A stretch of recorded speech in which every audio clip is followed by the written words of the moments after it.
Hi friends, నేను మీ భాస్కర్ మేకల. చాలా రోజుల తర్వాత మళ్ళీ మీ ముందుకు వచ్చాను. ఒక ఇంట్రెస్టింగ్ టాపిక్ తోటి అయితే వచ్చాను. ఆ టాపిక్ ఏంటంటే సోషల్ మీడియాలో బీభత్సంగా ట్రెండింగ్ అవుతుంది. ఆ ట్రెండింగ్ మామూలుగా లేదబ్బా, ఒక రేంజ్లో వేస్తున్నారు. అందులో నిజం ఎంత ఉంది, అబద్ధమా, అసలు ఏం అవసరం లేదు. వాళ్ళకు నచ్చిన స్టోరీలు వాళ్ళకు నచ్చినట్టుగా రాసుకోవడము, ఇలాంటి రాతలు ఏదో పెద్దగా రాసేస్తూ ఉన్నారంట. సో అదేంటి అని అంటే విశాల్. సో సౌత్ ఇండియా మొత్తం ఇదే హాట్ టాపిక్ అయిపోయింది. అండ్ ఈ టాపికే అసలు విశాల్కి ఏమైంది, విశాల్ హెల్త్కి ఏమైంది, విశాల్కి ఈ వ్యాధి వచ్చింది, విశాల్కి ఈ డిసీజ్ ఉంది, ఇలాంటివన్నీ చాలా సోషల్ మీడియాలలో బీభత్సంగా సర్క్యులేట్ అవుతుంది అనమాట. సో ఇవన్నిటికీ చెక్ పెడదాం. అసలు కొంతమంది చెప్పిన దాని ప్రకారం, కొంతమంది ఇంటర్వ్యూస్ చూశాక, చాలా క్లోజ్ వాళ్ళ ఇంటర్వ్యూస్ చూశాక ఒక క్లారిటీకి అయితే వచ్చింది. అండ్ అసలు నిజంగానే విశాల్ దేనికోసం బయటకు వచ్చాడు అని అంటే 2013లో రిలీజ్ అవ్వాల్సిన సినిమా పోస్ట్పోన్ అవుతూ ఈ సంక్రాంతికి 12కి రిలీజ్ అవ్వబోతుంది. దానికోసం ప్రమోషన్ కోసం అండ్ ప్రెస్ మీట్ పెట్టినప్పుడు దానికోసం రావడం అయితే జరిగింది. ఆ డైరెక్షన్ చేసింది ఎవరో కాదు, సుందర్ సి అనమాట. సో మన హర్రర్ మూవీస్ ఉన్నాయి కదా, సో రీసెంట్గా వచ్చిన అంతాపురం కానీ, బ్లాక్ కానీ, ఇలా చాలా సినిమా సిరీస్లో వచ్చినాయి. చాలా సినిమాలకు పనిచేశాడు. And Tamil director and Khushbu వాళ్ళ హస్బెండ్. సో ఈ చాలా సినిమాలు చాలా రోజులు అంటే దగ్గర 11 years తర్వాత రావడం అనేది మామూలు విషయం కాదు. ఆ సినిమాని ఇప్పుడు రిలీజ్ చేయడం అనేది చాలా ఇంట్రెస్టింగ్ ఉంది. దానికోసమని విశాల్ ఎలాంటి సిచ్యువేషన్లో ఉన్నా కూడా ఆ సినిమా కోసం ఇంతమంది కోసం వస్తున్నాడు అని అంటే మనం అప్రిషియేట్ చేయాలి. దట్టు ఆయన హెల్త్కి ఏమవడానికి మెయిన్ రీజన్ ఏంటంటే తను సరిగా నిలబడలేకపోవడము, మైక్ పట్టుకున్నప్పుడు చెయ్యి మొత్తం షేక్ అవ్వడము, సరిగా మాట్లాడలేకపోవడము, హెవీగా ఎమోషనల్ అవ్వడము, ఇలాంటి అన్నిటినీ సింక్ చేసి సోషల్ మీడియాలో ఒక కొత్త స్టోరీని అయితే అల్లడం అయితే జరిగింది.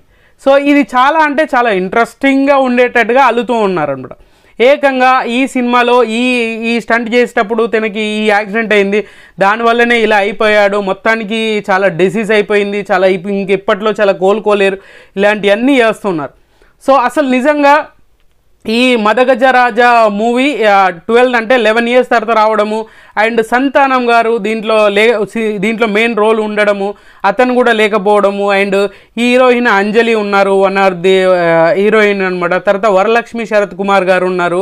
సో ఈ వరలక్ష్మి శరత్ కుమార్ గారు ఉండడము, ప్రీవియస్గా వీళ్ళిద్దరూ పెళ్లి వరకు వెళ్ళి చాలా మంచి ఫ్రెండ్స్ అన్నారు. ఆ పెళ్లి వరకు వెళ్ళి డ్రాప్ అయిందని చెప్పేసి కూడా సోషల్ మీడియాలో హల్చల్ చేసింది. ఈ అన్నిటికీ కలుపుకొని ఏకంగా మొత్తానికి ఒక కొత్తగా సృష్టించారనమాట. సోషల్ మీడియా బాగా అంటే వైరల్గా మారడానికి సోషల్ మీడియా బీభత్సంగా సృష్టించారు. సో నిజంగా విశాల్ ఏందేనంటే ఇన్ని రోజుల తర్వాత ఈ సినిమా రిలీజ్ అవ్వబోతుంది.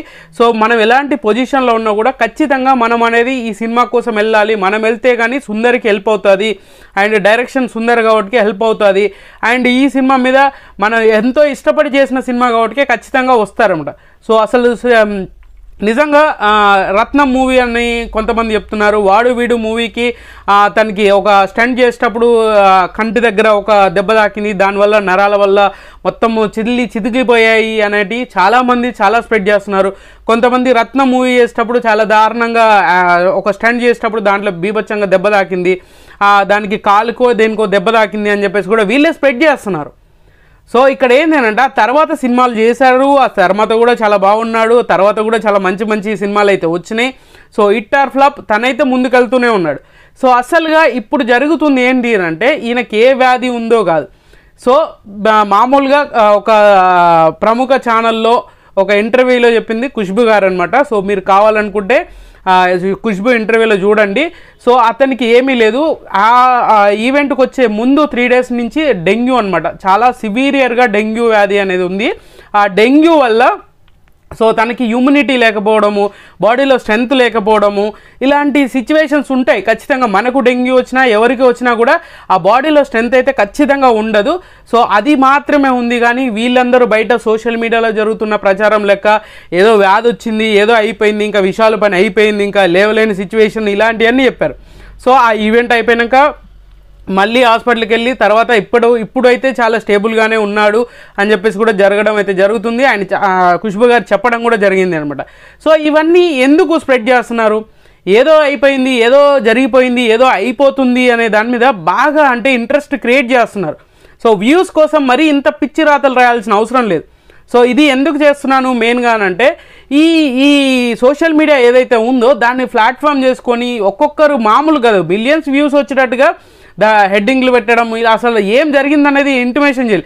దీని మీద కొంతమంది అయితే ఏకంగా పెద్ద కొంతమంది మెయిన్ సోషల్ మీడియాలో పెద్దగా అని చెప్పుకుంటారు చూసారా, వాళ్ళు కూడా ఒక డాక్టర్ని సంప్రదింపులు చేసి ఒక డాక్టర్ అక్కడికి వెళ్ళి విశాల్కి ట్రీట్మెంట్ చేసినట్టుగా చెప్పడం, ఇలాంటివన్నీ చాలా చేస్తున్నారు. దానివల్ల ఏం వస్తుంది, వ్యూస్ వస్తుండొచ్చు.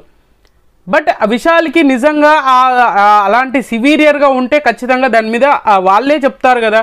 సో డెంగ్యూ వ్యాధి వచ్చింది, డెంగ్యూ వచ్చిందన్నంత మాత్రాన దాన్ని పెద్ద భూతద్దంలో పెట్టేసి మీరు చూపించాల్సిన అవసరం లేదు. దట్టు ఇలాంటి చిన్న ఐటికి కూడా హీరోలు స్పందించవచ్చు కదా, చెప్పొచ్చు కదా అని కొంతమంది చెప్పేవాళ్ళు ఉంటారు. అది కూడా అవసరం లేదు. ఎందుకంటే అంత చిన్న వాటికి వాళ్ళకు మామూలుగా ఎవరికైనా ఇప్పుడు మనకు వైరల్ ఫీవర్ వచ్చింది అలాగని చెప్పేసి హైలైట్ అయిపోతారా? సో సెలబ్రిటీ అన్నప్పుడు కొంతవరకు ఉండాలి, కానీ మరీ ఇంత దారుణంగా వ్యూస్ కోసం పిచ్చి రాతలు రాయాల్సిన అవసరం లేదు. సో మొత్తానికైతే విశాల్ గారికి ఏదో అయిపోయింది, స్టంట్ల వల్ల దెబ్బ తాకింది, ఇక్కడ డ్యామేజ్ అయింది, అక్కడ డ్యామేజ్ అయింది, దానివల్ల ఇలా అయిపోయింది, నరాల బలహీనతలు ఇలాంటివన్నీ వచ్చింది, అందుకనే నిలబడలేకపోయారు, చెయ్యి హ్యాండ్ వణుకుతుంది అని అంటే డెంగ్యూ ఫీవర్ వల్ల అండ్ 103 ఫీవర్ ఉంది అంట ఆ ఈవెంట్కి వచ్చినప్పుడు. సో అలాంటప్పుడు మనం మామూలుగా లేచి నిలబడాలంటే ఎలా ఉంటుంది, అలాంటిది తను సినిమా కోసం అంత దూరం వచ్చాడు అని అంటే అప్రిషియేట్ చేయాలి. ఎందుకంటే తను తొందరగా క్యూరీ అవ్వాలని అనుకోవాలి, కానీ దాని మీద మనం చర్చలు పెట్టేసి లైవ్లు నడిపించి రచ్చలేపి ఇదంతా వేయాల్సిన అవసరం లేదు. సో మొత్తానికి చాలా తొందరగా విశాల్ గారు గెట్ వెల్ సూన్ అన్నట్టు తొందరగా రికవరీ అయ్యి మళ్ళీ వచ్చి మంచి సినిమాలు తీయాలని కోరుకుందాం. సో అంతకుమించి ఏం లేదు. సో ఇలాంటి రాతలు రాసే వాళ్ళు కొంతవరకు ఆలోచించి ముందుకెళ్ళడం అనేది బెటర్ అనేది నా పర్సనల్ అభిప్రాయం. ఒకరి మీద మనం ఏదన్నా వీడియో చేస్తే వాళ్ళకి ఒక మోటివేటింగ్గా ఉండాలి, వాళ్ళు చేసిన తప్పును ఎత్తి చూపేలా ఉండాలి, కానీ మనం వాళ్ళని ఇంకా కృంగదీసేలాగా ఉండి వాళ్ళని డిగ్రేడ్ చేసుకునేటట్టు అయిపోయేటట్టు చేస్తే మాత్రం కరెక్ట్ కాదు. సో ఒక్కసారి ఆలోచించి ముందుకెళ్ళండి. సో అంతకుమించి ఏమీ లేదు. సో మొత్తానికి నాకు ఎందుకో ఈ వీడియో చేయాలి అనిపించింది కాబట్టి చేస్తూ ఉన్నాను. సో ఖచ్చితంగా ఈ వీడియోని మీరు లైక్ చేయకపోయినా పర్వాలేదు, బట్ ఇలాంటిది న్యూస్ని అయితే ఖచ్చితంగా అందరికి తెలిసేలా అయితే షేర్ చేయండి. సో ఈ వీడియో మీకు నచ్చింది అనుకున్నాను. నచ్చితే మాత్రం లైక్ చేయండి అండ్ షేర్ చేయండి, కామెంట్ చేయండి, సబ్స్క్రైబ్ చేయడం మర్చిపోవద్దు. అండ్ చాలా రోజుల తర్వాత మళ్ళీ మీ మీతో ఇంటరాక్షన్ అయితే జరిగింది. సో ఖచ్చితంగా విశాల్ గారు గెట్ విల్ సూన్ మళ్ళీ కమ్ బ్యాక్ అయ్యి మంచి వీడియోస్ మంచి సినిమాలు తీయాలి అని చెప్పేసి కోరుకుందాం. సో